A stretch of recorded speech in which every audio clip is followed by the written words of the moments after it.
Before we get into the review, I'd like to introduce you to our special guest, BJ Bricks. Hi, I'm BJ Bricks, and I like Lego and games. Who's this guy? A very close friend of mine from YouTube. You brought a YouTuber here? Well, yeah. I mean, we never said that was illegal. Did we? No, we did not. Nice meeting you, by the way. Anyways, let's get on with the review, shall we? This film was mediocre in my opinion. Yeah, and honestly, this movie's the weakest of the franchise. Way weaker than Kingdom of the Crystal Skull. Honestly, this movie was a mess in my opinion. There were several parts where it barely feels like an Indiana Jones movie.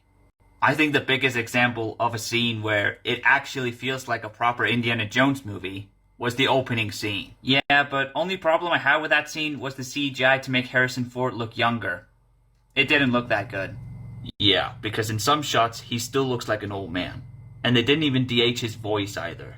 I found the story great, going from 1939, World War II, all the way up to the 60s, I'm quite sure. I really liked that time jump. It really told the backstory well. Maybe. But honestly, including time travel in Indiana Jones is questionable. When I first heard that they're going to be including time travel in this movie, I thought this movie was going to be a full-on time travel movie, but thankfully it isn't. There was one really long car chase, which I loved to bits. It was with three of the main characters, Indy, his goddaughter, and that kid, that Spanish kid. I found it very good cinematography. I respect your opinion, but I'm going to have to disagree with you. Indiana Jones's goddaughter, Helena, was one of the worst, if not the worst part of this entire movie. She annoys me a lot. And as for that Spanish kid, Teddy, was it? He barely has any purpose to the story at all. He was kind of just there. I feel like Teddy is only in this movie just to be a knockoff of Short Round from Temple of Doom. Just so you know, in the background of this, I can goddamn hear Indiana Jones music. Not joking, just played. Oh yeah. Whether you like this film or not, you cannot complain about John Williams' music. John Williams is a legend. He sure is. Also, when it comes to Helena, her father Basil, played by Toby Jones, is way more of a likable character than her. I wish he was part of the main cast. As for Teddy, somehow he knows how to fly a plane and drive a speedboat. Is he even old enough to drive? At this point, he probably is. I found the hijacking plane scenes were great, like when they were going back in time. That's a spoiler, sorry. But yeah, that was really good, to be fair. No need to be sorry for spoiling. It's what we do. Indeed. My advice for people who watches and loves our review videos, they should not watch the reviews for movies that they haven't seen until they've actually seen them. Simple as that. I really liked how Indy wanted to stay back in time, but his goddaughter was like, no, to change the events of time. I found that was amazing. Honestly, I didn't like it. Because it looks to me like Indiana Jones is giving up. And the Indiana Jones I know would never give up like that. And because of that, Helena just had to punch him in the face and knock him out. Yeah, that was pretty stupid. I also did like the return of Sala, with John Rhys-Davies reprising his role.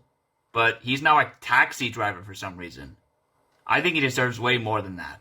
He definitely should have tagged along with Indiana Jones in this adventure. The ending with, was it his wife? Or was wife? I really wished that his son was back, because you could grant like a wish back in time, I think. That would have been an amazing ending as well, but that was a missed opportunity. I don't know if you know this, but Mutt Williams died in a military war. Which was why Marion and Indy got divorced. I really shouldn't do that to him. I mean, sure, I didn't really like Mutt Williams that much, but that doesn't mean I wanted him to die like that. My only complaints with the movie was the villains were quite stale. And I mean very stale. The villain at the start, he was really good. I know he appeared later in the movie, but I don't think he did as good later in the movie. I think it was amazing, him at the start.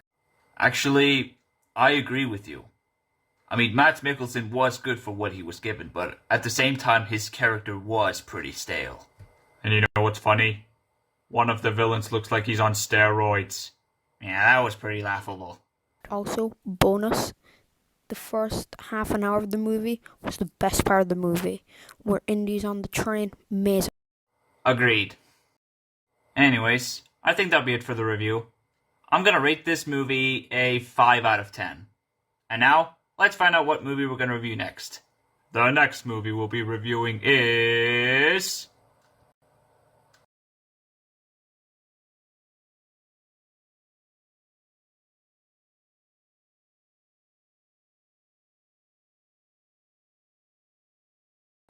Nightmare on Elm Street, which, if I can remember correctly, that is Johnny Depp's first ever movie, right? I think so. Thanks for watching. And shout out to BJ Bricks for joining us today. And if you haven't already, please go ahead and subscribe to his channel. The link will be in the description below. Anyways, if you guys like this video, then please leave a like. And if you like this channel and enjoy my content, please subscribe. See you next time.